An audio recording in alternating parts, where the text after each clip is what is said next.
করবো বলছি, মমতা ব্যানার্জি, মোহাম্মদ সেলিম, বিকাশ রঞ্জন ভট্টাচার্য, যারা রয়েছে এই মুহূর্তে দাঁড়িয়ে, সব নেতার ব্যাপারে কথা হলেও শুভেন্দু অধিকারী, সুকান্ত মজুমদার, দিলীপ ঘোষ, এদের ব্যাপারে শফিকুল ইসলাম নীরব কেন? যাদেরকে চাইছি যে ওরা ওকে হটাক, আমি তো নিজে ভোটে লড়বো না, ওরা হটাক। ওরা যখন ক্ষমতা এসে ওরা ওরকম ঝামেলা করবে, মানে ঠিক করে চালাবে না। তুমি যদি টিকে থাকো জীবনে, যদি তোমার দল যদি টিকে থাকে, এ দল টিকে বলে আমার মনে হয় না। তৃণমূল কংগ্রেস ক্ষমতা চলে যাওয়ার পরে, আমি ধরছি আর কি, যদি টিকে থাকে তৃণমূল কংগ্রেস, তখন এরাই দেখবেন আমাকে পাশে পাবেন। আর তখন ওই লোকগুলো যারা বলছেন না বিজেপির দালাল, তখন ওরাই আমাকে বলবে তৃণমূলের দালাল। বাংলায় ক্রমশ জঙ্গি ধরা পড়ছে, বাংলা নাকি জঙ্গিদের আস্তানা হয়ে উঠেছে, ক্রমাগত জঙ্গি।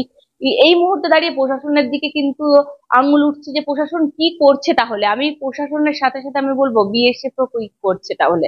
কারণ শুধুমাত্র কি রাজ্য প্রশাসনের দায়িত্ব, কেন্দ্র প্রশাসনের দায়িত্ব নয়। আমার সঙ্গে রয়েছেন বিশিষ্ট সাংবাদিক শফিকুল ইসলাম, কথা বলবো দাদার সাথে। দাদা, বলছি বাংলা একাধিক জঙ্গি ধরা পড়ছে, আপনারা দিদি দিদি করে চেঁচিয়ে যাচ্ছেন, তাহলে কেন্দ্রের সরকার করছেটা কি? দিদি দিদি করে চেঁচিয়ে যাচ্ছে এই জন্য, কারণ দিদির এখানে যে শাসন চলছে তার ভূমিকা নিয়ে একটা ব্যাপার আছে না। দিদির কথা এই জন্য উঠছে, প্রথমত এই যে বর্ডার আছে আমাদের বাংলাদেশের সঙ্গে, যে বর্ডার, সেই বর্ডারের 72টার জায়গাতে কাঁটাতারের বেড়া নেই, যেটা সব থেকে বড় সমস্যা।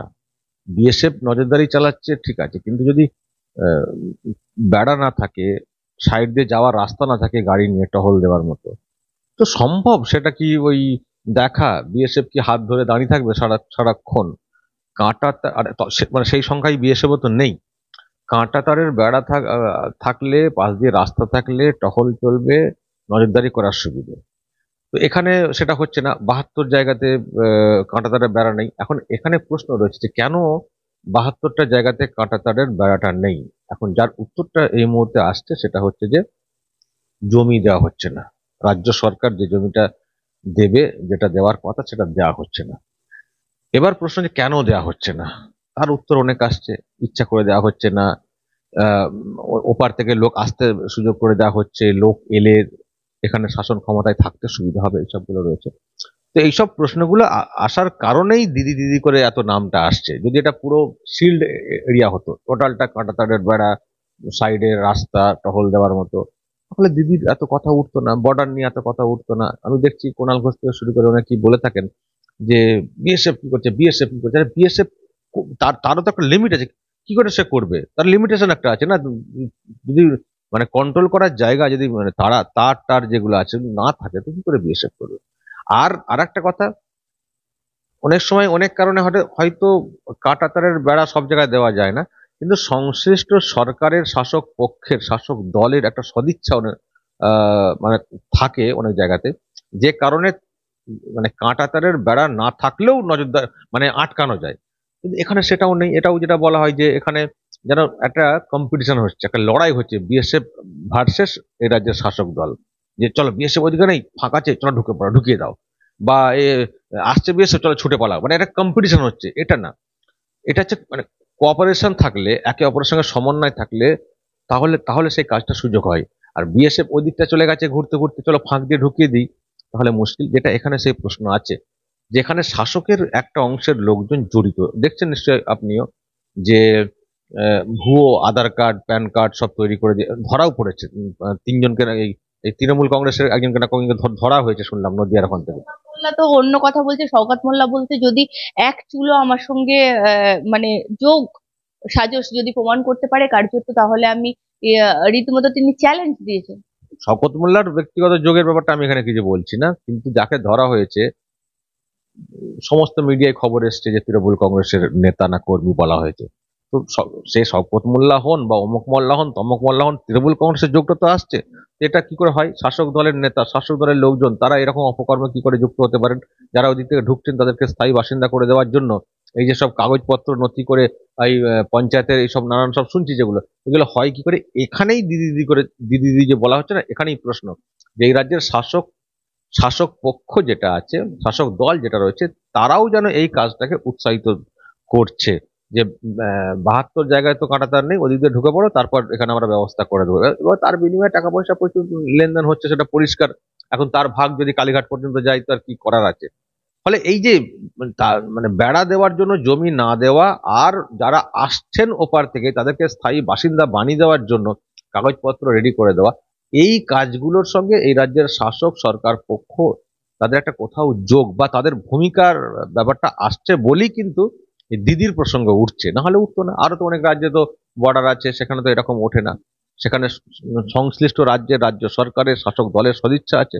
আজকে আসাম থেকে পুলিশকে এসে এখানে ধরতে হচ্ছে, কেন এখানকার পুলিশ কোনো খবর রাখে না, রাখতে পারে না। ধরা পড়লেই তখন আবার বড় বড় করে প্রেস মিট করতে বসে যান অফিসাররা। তো এই প্রশ্ন হচ্ছে যে খবর আগে থেকে থাকে না কেন?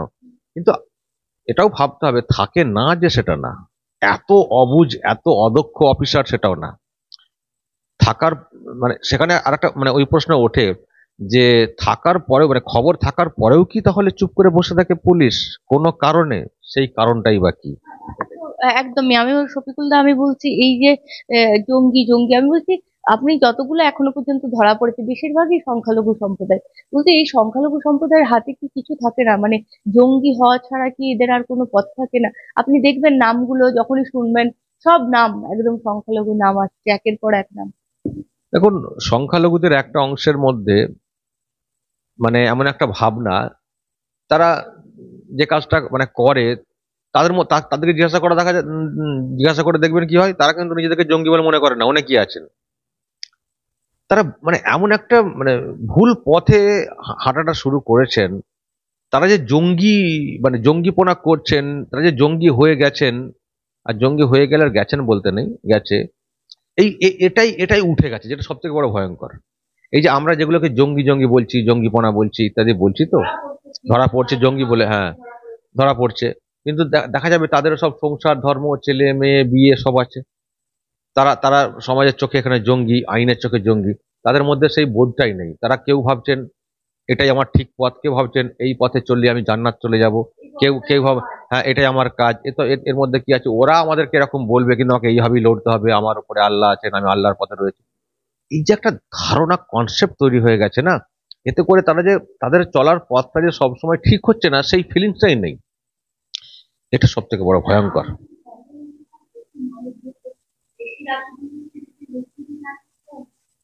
না, সংখ্যালঘুদের যে কাজকর্মগুলো তাদের আসছে সামনে, সেগুলো জঙ্গিপনা কোনগুলো বলা হচ্ছে? ধরুন নিয়মের বাইরে গিয়ে যে কাজগুলো করা করা হয়, ব্লাস্ট করা, উল্টোপাল্টা কাজকর্ম করা, মেরে ফেলা, এই যে এইগুলো জঙ্গিপনা বলা হয়। তো এইগুলো সাহস কি দুষ্কৃতীদের? সবারই সাহস এক। আবার আমরা কেউ কেউ কোনো কোনো ক্ষেত্রে বলি জঙ্গিদের কোনো জাত হয় না, ধর্ম হয় না, মুসলিম হয় না, এগুলো আমরা কথা কথা বলি। কিন্তু তবুও তারা কমিউনিটির একটা নামটা তো জড়িয়ে আসে, নামগুলো তো যখন আসে একটা মুসলিম কমিউনিটি বলে মুসলিম নামটা উঠে আসে। ফলে জঙ্গিদের কোনো জাত হয় না, দুষ্কৃতীদের কোনো জাত হয় না, এটা যেমন একটা ব্যাখ্যা। কিন্তু এখন মানুষ ওই প্রশ্ন তুলছেন, সব ঠিক আছে কিন্তু যেসব জঙ্গি ধরা পড়ছে তাদের সব মুসলিম কেন? এটা তো প্রশ্নের, এই জায়গা থেকে মুসলিম কমিউনিটির নামটা উঠে আসছে। ফলে এই একটা মানে ব্রেন ওয়াশ বলি বা একটা ভাবনা বলি, একটা ভুল ধারণা তৈরি করে দেওয়া বলি, এমন একটা বিষয় হয়ে গেছে, এটা ওয়ান টাইপ অফ ক্যান্সার হয়ে গেছে। ফলে এই অংশের লোকেদের ক্ষেত্রে আমরা এই ধরনের অপকর্মের ক্ষেত্রে বেশি দেখছি। অন্য ধর্মের ক্ষেত্রে সেই যোগটা আমরা দেখি না। হ্যাঁ, একেবারে যে না নেই তা না, এরকম ঘটনা ঘটেছে। অনেক মানে মুসলিম নয় এমন এমন টেরোরিস্ট অর্গানাইজেশন রয়েছে, কিন্তু ম্যাক্সিমাম যেটাকে টেরোরিস্ট বলে বলা হয়ে থাকে তার ম্যাক্সিমাম কিন্তু দেখা যায় মুসলিম কমিউনিটির মধ্যে অন্তর্গত। সেই কারণে মুসলিম নামটা উঠে আসে। এখন সাহস দুঃসাহস যারা টেরোরিস্ট হয়ে যায় তারা সবাই একই দুঃসাহস টাইপের হয়ে থাকে, কিন্তু মুসলিম বলে সাহস বেশি। আসলে অজ্ঞতা থাকলে সাহস কি বলছি, সাহস আমি সাহস করে আগুনে ঝাঁপ দিয়ে দিলাম, দিয়ে বললাম ও আমার হেভি সাহস, সেটা সাহস হলো না বোকামি হলো? তো এগুলোকে সাহস বলে না। আমি সাহস করে বন্দুক নিয়ে আমি তাজ হোটেলে ঢুকে পড়লাম, যে নিজেরাই এমন কাণ্ড করলাম, নিজেরাই মরে মরে গেলাম, ধরা পড়ে গেলাম, তোর কি সাহসের কি লাভ হলো? হ্যাঁ হয়তো ওয়ার্ল্ড ট্রেড সেন্টারটাকে ভেঙে দেওয়া গেছে, দুটো ভেঙে দিয়ে। কি ভাঙা হয়েছে? ওই গোপনে দুটো বিমান, চারটে বিমানকে হাইজ্যাক করে ভেঙে দিল, কি হলো? সাহস, ওটাকে সাহস বলে না। সাহস হচ্ছে কোনটা, যে আমি লড়াই করে আমি আবার মানে ক্ষমতায় থাকতে পারবো, বা আমাকে মানুষ ভালোবাসবেন। একটা অপশাসন চলছিল, সেই অপশাসনটাকে দূর করার আমার সাহস আছে, করে আমি সুশাসন প্রতিষ্ঠা করেছি, সেটা হচ্ছে সাহস। আর আমি ভাঙচুর করলাম, গুলি চালালাম, নিজেও মরে গেলাম, আরো লোক মরে গেল, ও বিরাট সাহস দেখিয়েছি। ওই সাহসের কি, সাহস করে যদি বিজয় না আসে, সাহস করে যদি আমার সাহস দেখিয়ে যদি আমি জয়লাভ করে মানুষের মন জয় করতে না পারি, সে সাহসের তো কোনো মূল্য নেই। সন্দেশখালী যাচ্ছেন মুখ্যমন্ত্রী 30 তারিখে, কার্যত এই মুহূর্তে দাঁড়িয়ে মুখ্যমন্ত্রী এত দিন পর সন্দেশখালী যাচ্ছেন। যাচ্ছেন বলতে মন পেতে চাইছেন। উনি তো বলেছিলেন সেই ইলেকশনের আগে, লোকসভার ভোটের আগে, যে আমি যাব। হাজী নজরুল নুরুল তখন দাঁড়াচ্ছিলেন, জিতলেই যাব। তো ওখানে তো ওই বিধানসভায় হেরে গেছিলেন, মানে ওখানে টোটাল বসিরহাটে জিতেছিলেন, কিন্তু ওই বিধানসভায় হেরে গিয়েছিলেন, তো উনি যাননি। সেটা ওনার লজ্জা হওয়া উচিত। যাবে বলেছিলাম যাবো, তো যায়নি। আর যদি ভাবেন যে আমাকে সন্দেশখালীর মানুষ হারিয়ে দিয়েছেন সেই জন্য যায়নি, আবার কেন বা তাহলে যাচ্ছেন এখন? আর প্রথমে আপনি কথা খিলাপ করেছেন, এখন আবার যাচ্ছেন হয়তো। তো এখন শুনছি যে সরকারি সব প্রকল্প দেবে, সাইকেল টাইকেল, যেমন আর কি ওই গানছত্র খুলে মন পাওয়ার যে একটা চেষ্টা। এগুলো কি বলুন তো, এগুলো হচ্ছে না দারিদ্রতার সুযোগ নেওয়া। গরিব মানুষ একটা সাইকেল, একটা শাড়ি, একটা কিছু দিলে এগিয়ে আসবেন, সেই সুযোগে আমি আমার ভোটের বার্তাটা দিতে পারবো। এটা হচ্ছে সস্তা রাজনীতি আর দারিদ্রতার সুযোগ নেওয়া। এটা উনি করছেন। উনি ভয়টা তো ছিল, ভয়টা তো ছিলই, অবশ্যই ভয়টা ছিল। মমতা ব্যানার্জিকে আপনারা যতটা ভাবেন যে বিরাট সাহসিনী, কেউ কেউ বলেন কি বাঘ টাগও বলেন, বাঘিনী নাকি বলেন, শেরনি বলেন, কিন্তু আমার আবার কথা কথা মনে হয় উনি প্রচন্ড ভীতিও। যখনই দেখেছি আমরা, অনেক সময় দেখেছি তো, মানে উনি খুব সাহস, গলা গলা চড়িয়ে কথা বলেন। আর যখন আমি বাম আমলের সরকারের দেখেছি, যখনই বাম আমলের সরকার কিছু একটা পলিসিগত কিছু মানে বলেছে, হয়তো তারা করবে না, জাস্ট ঘোষণা করেছে, উনি সঙ্গে সঙ্গে ভয় পেয়ে অন্য কিছু করে বসে রয়েছেন। এরকম অনেক উদাহরণ আছে, খোঁজ নিয়ে দেখবেন। আমি আমার জীবনে আমি দেখে বলেছি। এমনকি এমনকি ওই ওনার অনশন নিয়েও সরকার পক্ষের একটা মন্তব্য এমন করা হয়েছিল, তারপরে উনি কিন্তু রাতারাতি অনশন থেকে উঠে পড়েছিলেন। 26 দিনের অনশন নিয়ে মানে যেভাবে উনি বড়াই করে থাকেন, ওই অনশন তোলার আগে এমন একটা খবর ভাসানো হয়েছিল যে উনি আর থাকেননি, চলে গেছিলেন, নার্সিংহোমে ভর্তি হয়ে গেছিলেন। তো যাই হোক, ওনার আমরা জানি। তবে হতে পারে সে সময় ভয়েরও কারণ, সেটা তো মার্কেটিং, পলিটিক্যাল মার্কেটিং। সাহস বলতে কি, ওই লড়েছেন, চেঁচামেচি করেন, অমক তমক। যেহেতু উনি মহিলা, একটা সুবিধা আছে না, সেটা একটা পুরুষ মানুষের ক্ষেত্রে যতটা মানুষ তার অ্যাগ্রেশনকে আটকাতে পারে, মহিলা ক্ষেত্রে সম্ভব না, সেই সুযোগটা উনি নিয়েছেন। কিন্তু উনি যদি পুরুষ হতেন, আর আমি জানি না উনি আজকে মুখ্যমন্ত্রী হতে মানে হওয়ার সুযোগ পেতেন কিনা। কারণ ওনার ওই একটা সুবিধা উনি পেয়েছেন, সেটা উনি পাবেন। আমরা কোনো মহিলাকে ছোট করি না, নিশ্চয়ই তিনি পাবেন, পাওয়া উচিত। কিন্তু সেটাকে নিয়ে সাহসিনী অমক তমক বলে বিরাট করে বড়াই করে বলাটার কোনো অর্থ হয় না। একদম আমি বলছি, আপনার আরামবাগ টিভিও যদি দেখা যায় এই মুহূর্তে দাঁড়িয়ে, বা আমি মেন স্ট্রিম মিডিয়া গুলোও বলছি, এই মুহূর্তে দাঁড়িয়ে আপনারা সব বাংলাদেশের প্রতি ঝাঁপিয়ে পড়েছেন। আমার কাছে একটা কথা হচ্ছে, আমাদের রাজ্যে কি খবরের কম পড়েছে, বা আমাদের রাজ্যে কি মানুষ খবরে ইন্টারেস্ট পাচ্ছে না? আপনারা কেন বাংলাদেশের প্রতি ঝাঁপিয়ে পড়েছেন? কারণ আপনাদের মানে আরামবাগ টিভি দেখলে অন্তত মানুষ এখানকার খবর পায়, কিন্তু সেখানে দেখা যাচ্ছে আপনারা বাংলাদেশ পাকিস্তানের উপর চলে যাচ্ছেন।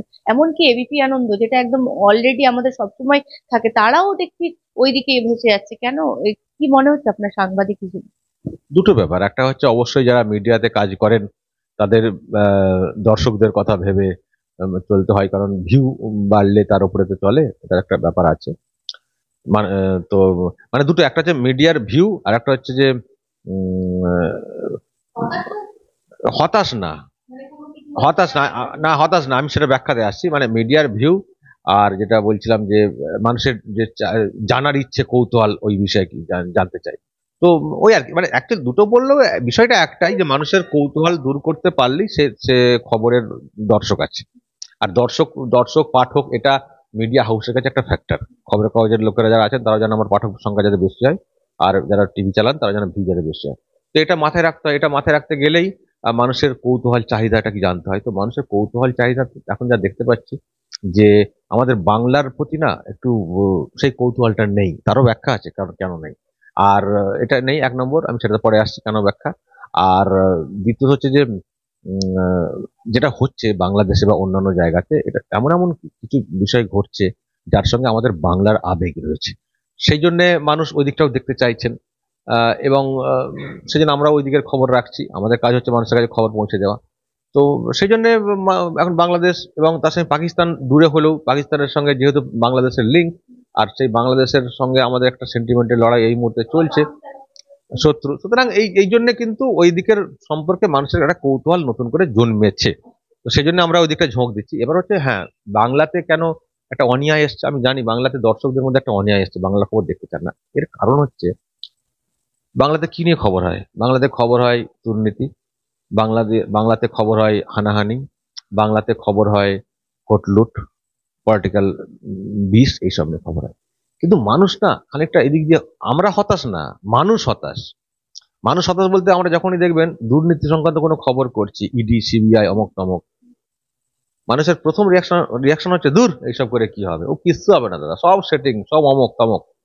মানে যতই কারেন্ট খবর দেওয়ার চেষ্টা করুন না কেন, মানুষের মধ্যে একটা ধারণা এসে গেছে। এখন যেহেতু আমাদের এখানে তদন্তের খবরগুলো বেশি হয়, ইডি সিবিআই বা আরজি করটাও যেটা হলো, মানুষের মনে একটা ধারণা হয়ে গেছে, বলছেন আপনারা ফালতু গল্প শোনাচ্ছেন, কিছুই হবে না, হ্যাঁ হয়তো অভিষেককে নোটিশ, এই চার্জশিটের নাম আছে অভিষেকের, অমক তমক, দেখবেন কিচ্ছু হবে না, কিচ্ছু হবে না। মানুষ যখন ভেবে নেয় যে এটার আর নতুন করে কোনো আপডেট হতে পারে না, কিছু হবে না, আর তারা এটা শুনে কি করবো, হেডলাইন দেখি তারা সরে পড়ছেন। হেডলাইন দেখি প্রথমে দেখে কি খবর দিয়েছেন, বাংলার খবর, অভিষেকের দুর্নীতির সিবিআই। যতই আপনি বলেন যে অভিষেক কি নতুন কোনো চাল তৈরি, মানে করছেন, নতুন কোনো ফন্দি করছেন, বা হাতে পড়ছে, বা ওই অভিষেকে সুপ্রিম কোর্টে গেলেন, সুপ্রিম কোর্ট এবার কি বলবে, যতই আপনি বলুন, আর মানুষ কিন্তু একটা বিষয় ধরে নিয়েছেন, যতই আপনারা বলুন ও কিচ্ছু হবে না। এই কিচ্ছু হবে নাটা যখন মানুষ বুঝে গেছেন, বা মানুষের সিদ্ধান্তে যখন মানুষ চলে আসছেন খুব সহজে, তখন আর তার জানার কৌতূহল নেই যে কি আজকের খবরটা রয়েছে। আরজি কর নিয়ে একটা সময় খুব কৌতূহল ছিল, কিন্তু আরজি করের ব্যাপারে আপনি এখন যাই বলবেন, মানুষ আর কোনো ইন্টারেস্ট নেই, দূর ফালতু বলবেন না তো। একটা জিনিস আপনি দীর্ঘদিন খবর করছেন, আপনি যদি খুব ভালো করে নোটিশ করেন, কেন্দ্রীয় সংস্থার হাতে চলে যায় আর মানুষের ইন্টারেস্ট থাকছে না। যতদিন আমরা দেখা যাচ্ছে হাইকোর্ট মনিটরিং করছে, ততদিন আমাদের ইন্টারেস্ট থাকছে। যখনই কেন্দ্রীয় সংস্থা নিয়ে নিচ্ছে, সে একদম হিমঘরে পাঠিয়ে দিচ্ছে। সত্যি বলুন তো, এই মুহূর্তে দাঁড়িয়ে সেটিং তথ্যটা কি সত্যিই খারাপ হচ্ছে না? আমাদেরও মনে কোথাও হচ্ছে না যে এত চুরি, এত দুর্নীতি, অরবিন্দ কেজরিওয়াল গ্রেপ্তার হয়, হেমন্ত সোরেন গ্রেপ্তার হয়, সবাই গ্রেপ্তার হয়, রাহুল গান্ধীকে তার ঘর ছাড়তে হয়, কিন্তু আমাদের এখানে কারোর কিছু হয় না, আমাদের এখানে সবাই বহাল থাকে তার নিজ নিজ কাজে। দেখুন, এটা মানুষেরই প্রশ্ন যে একজনের সম্পত্তি বাজেয়াপ্ত হয়ে যাচ্ছে, টাকা পয়সা বাজেয়াপ্ত হয়ে যাচ্ছে, তাকে তাকে গ্রেপ্তার করা হচ্ছে না। তাকে গ্রেপ্তার করা হচ্ছে না, অথচ অন্যদের ক্ষেত্রে কি হয়, আগে গ্রেপ্তার পরে সব সিজ করা হয়। এটা মানুষের প্রশ্ন। তবে এখানে আইনি ব্যাখ্যাও আছে যে, বা আইনের জায়গাটা যারা করছেন তারা হয়তো ভাবছেন যে আরো এমন ভাবে বাঁধবো যাতে করে তাকে ছাড়া না পান, এবং তখন আমাদের কাজটা করতে সুবিধা হবে। সুতরাং চলো আরো ভালো করে জালটা বেছাই, এটাও হতে পারে। ধরুন একজন সাধারণ মানুষকে যতটা সহজে বেঁধে রাখা যায়, প্রভাবশালীকে ততটা সহজে বেঁধে রাখা যায় না, ফলে সেদিক দিয়ে হয়তো হতে পারে আরো হয়তো বাঁধার চেষ্টা করছে, কিন্তু সেটা তারও একটা লিমিট আছে, টাইম টাইম লিমিট আছে, দিনের পর দিন, বছরের পর বছর। সেটা নিয়ে মানুষের মনে প্রশ্ন রয়েছে।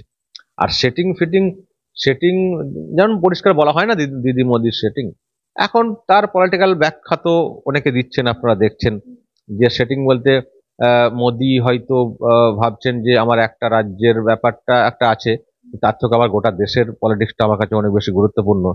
তো যদি খানিকটা চাপে রেখে দিদিকে দিয়ে বিরোধী জোটটাকে একটু মানে ছন্ন বিচ্ছিন্ন করে রাখা যায়, তাতে ক্ষতি কি?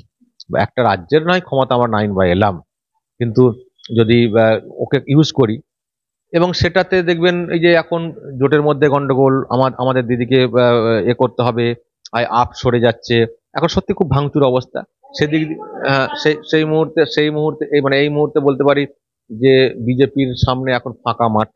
এখন যে ক্ষমতায় আছে সেন্ট্রালি, পরের বছর পরের যে ভোট আসবে সেখানেও বিজেপির প্রতিপক্ষ হয়ে উঠতে পারবে সংঘবদ্ধ হয়ে, সেরকম কোনো চান্স নেই। তো এদিক দিয়ে কিন্তু বিজেপির সেন্ট্রালি লাভ। এটা কেউ কেউ ব্যাখ্যা দিচ্ছেন, কিন্তু এটা আমার বলছি না, কেউ কেউ ব্যাখ্যা দিচ্ছেন, সে অ্যাঙ্গেলে বলছেন মোদি সেটিং।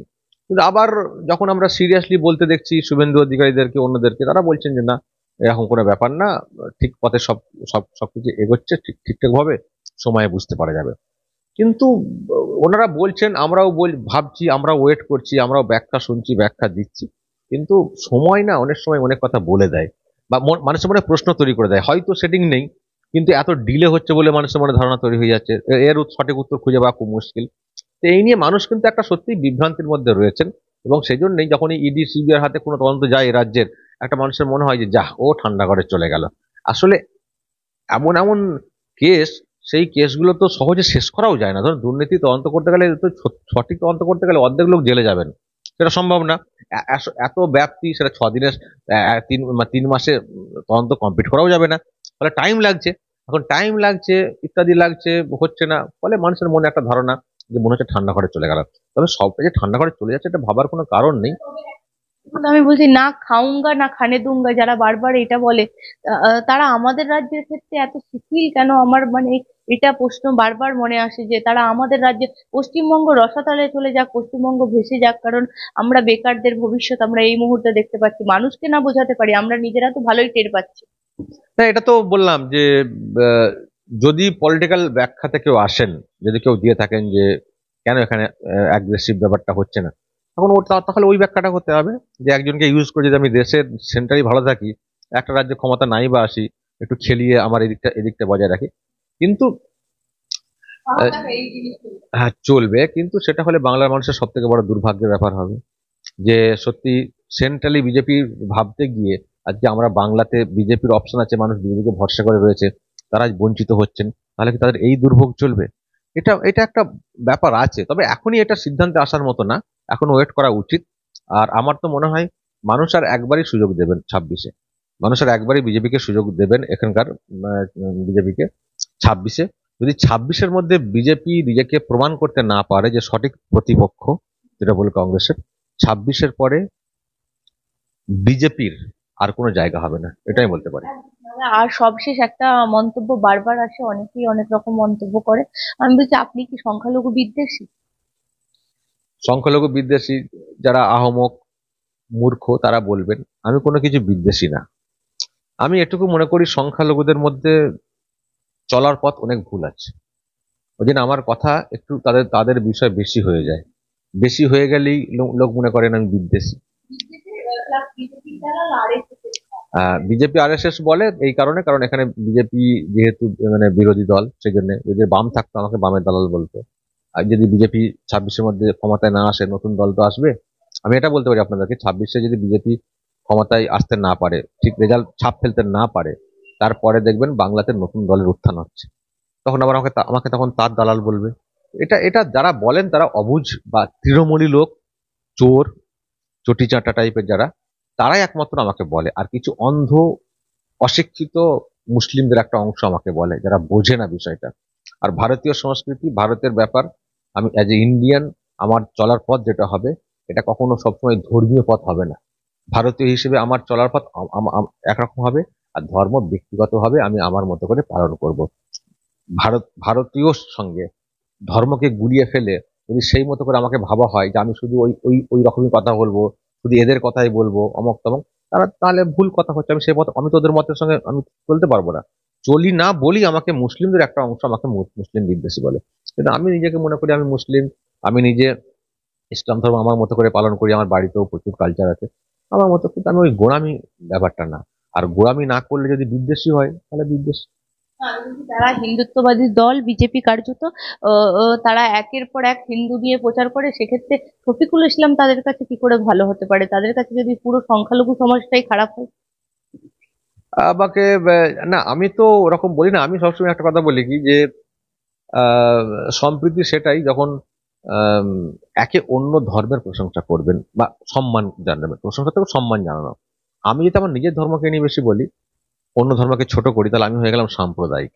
আমি যদি অন্য মানে আমার ধর্মের খারাপ ত্রুটিগুলো ব্যাখ্যা করি এবং অন্য ধর্ম মানে ব্যাখ্যা করে শুধরানোর চেষ্টা করি, আর অন্য ধর্মকে সম্মান দিই, আক্রমণ না করি, আমি যদি এটা করতে পারি, আবার যদি উল্টো দিক থেকেও সেই একই অন্য ধরনের মানুষগুলো সে একই কাজ করেন, তার থেকে বড় সম্প্রীতি আর কি হতে পারে? তো আমি সেটাই করি আর কি। আমার ইসলাম ধর্মের যারা আছেন তাদের চলার পথে যেগুলো আমার ভুল মনে হয় সেগুলো বলি, উগ্রতার বিরুদ্ধে কথা মানে কথা বলি, যেগুলো কাম্য না। এখন সেগুলো দেখে হয়তো হিন্দু যারা আছেন তারা আমার কাজের প্রশংসা করেন, সেই হিসেবে করেন। কিন্তু তার মানে এই না যে আমাকে তারা ভাবেন যে আমি আমি হিন্দু হয়ে গেছি, তারা কিন্তু আমাকে মুসলমানই বলেন। দেখবেন অনেকে বলেন আমার কমেন্টে আপনি সাচ্চা মুসলিম, আমাকে কেউ হিন্দু বলেন না। তো এটা যদি আমি তাদের কাছে গ্রহণযোগ্যতা অর্জন করতে পারি, তারা কিন্তু তাদের ধর্মের লোক হিসেবে আমাকে ভাবছেন না, আমাকে আমার মুসলিম হিসেবেই ভাবছেন। তো এর থেকে বড় আর কি হতে পারে? নীরবের কি আছে? মানে কি, মানে ওদের বিরুদ্ধে খবর করা কথা, তাই তো? আমি এরকম, আমি না, আমি এই ঘেটে ঘ করার জন্য আমি কাজটা করছি না। আমি আগেই বলেছি একদিন, আমি শুধুমাত্র একজন ইউটিউবার না, আমি কিন্তু একজন অ্যাক্টিভিস্ট আমি নিজেকে মনে করি। আমাদের রাজ্যে যা চলছে, যে মানে অপশাসন চলছে, সেটাকে দূর করার ক্ষেত্রে আমি মনে করি যে আমারও কিছু করার আছে। আমি মনে করি, কেউ নাও মনে করতে পারেন। সেজন্য আমি আমার কাজটা সেইভাবেই করি। আমার গোল কিন্তু একটা আছে, গোল, লক্ষ্য, টার্গেট। কিন্তু আমি যদি এমন এমন ভাবে কাজ করি সবই ঘেটে ঘ হয়ে গেল, আমার এখন গোল কি, আমার এখন লক্ষ্য কি? আমার লক্ষ্য হচ্ছে এই অপশাসনকে দূর করা। অপশাসনকে দূর কারা করবে? যারা বিরোধী বিরোধী আছে তারা করবে, বিরোধী শিবির করবে। আমি মাঠে খেলতে নেমেছি দুটো টিমে, মানে অন্য টিমের সঙ্গে। আমি খেলতে নেমে যদি নিজেদের মধ্যেই লড়ালড়ি করি, তাহলে আমি ওইদিকে গোল গোল দিতে পারবো নাকি? আমাদের লড়ালড়ির মধ্য দিয়ে এদিকে গোল হয়ে যাবে। Simple case. আমি তো বলছি যে আমি ওকে তাড়াবো, ওকে সরাতে চাই রাজ্যের ভালো হওয়ার জন্য। যে আসুক, আমার আমার আমি কাকে, আমি তো আর নিজে ভোটে লড়বো না। তাহলে আমাকে তো কোনো প্লেয়ারকে নিয়ে খেলতে হবে। তো এখন তো বিরোধী দল যদি তারা প্লেয়ার হয়, আমি বিরুদ্ধে কথা বলে যাব? আমাকে তো তাদেরকে ইউজ করতে হচ্ছে ওদেরকে হটানোর জন্য। আমি তো পরিষ্কার, আমার তো ওপেন, আমার লুকোনো কিছু নেই। আমি যে অপশাসনকে দূর করতে চাই, এই অপশাসনকে দূর করতে চাই। যেদিন ওরা আবার শাসনে চলে আসবে, যখন ওরা আবার শাসনে চলে আসবে, তখন যদি এরা বিরোধী থাকে, তখন তখন এরা হয়ে যাবে আমার প্লেয়ার। আমি তখন ওই মোহাম্মদ সেলিম বা সুকান্ত মজুমদার, ওদের বিরুদ্ধে আমি তখন কথা বলবো। আমার লোক, আমি কিন্তু সবকিছু গুলিয়ে দিতে চাই না। ওই 2 ঘন্টা ধরে সব প্রোগ্রাম হয় চ্যানেলে, একে বলে ও, তাকে বলে তাকে বলে, আলটিমেট দেখবেন 2 ঘন্টা প্রোগ্রাম শুনে দেবেন বিগ জিরো। কি কোনো মানুষ কোনো সিদ্ধান্তে আসতে পারে না, এ একটা দুষলো, ও তাকে দুষলো, দিয়ে সব দেখবেন জিরো, বিগ জিরো হয় না টিভি শো গুলোতে? আমি ওটা না। আমি মানুষকে একটা সঠিক দিশা দেখাতে চাই। এখন লক্ষ্য একটা, এ হচ্ছে দিশা, এই হচ্ছে খারাপ লোক, একে হটাতে হবে। তার জন্য আরো সবাই খারাপ, সবাই খারাপ, সবাইকে খারাপ বলে আমি একে হাঁটাবো কি করে? ওদের ওদের মধ্যে হয়তো ভুল ত্রুটি আছে। না না, আমি বলছি ওদের মধ্যে ভুল ত্রুটি আছে হয়তো আপনার চোখে, কিন্তু ওদের ওদের ভুল ত্রুটি সংশোধন করার থেকেও আগে একে হটানোটা মেন কাজ। তা আপনার প্রায়োরিটি কি? আর আপনার যেটা অগ্রাধিকার এখন এই মুহূর্তে সামনে, সেটা হচ্ছে অপশাসনকে দূর করা। তো অপশাসনকে দূর করতে গেলে যাদের কিন্তু দূর করবো, তাদের নিয়ে যদি আমি চিৎকার করি, তাহলে কি করে মানুষজন ওদের উপরে ভরসা করবে না এর বিরুদ্ধে লড়তে? ও ছবি বলতে ওরাও তো খারাপ, তাহলে আমার কোথায় মানুষ তো হোপলেস হয়ে যাবে। তাহলে মানুষ তো দিশা পাবে না যে আমি লড়বো, যে আমি যে ওদেরকে সাপোর্ট করবো, ওদেরকে হঠাতে এদেরকে তো ভরসা করা যাবে না। গঠনমূলক বলতে কি, আমার মানে অপশাসন চললে তাকে হাঁটাও। আমরা তো প্রথম থেকে খারাপ বলিনি। অপশাসন যদি তুমি ঠিক মতো করে চালাতে না পারো, তুমি যদি রাজ্যের সর্বনাশ করো, তুমি তুমি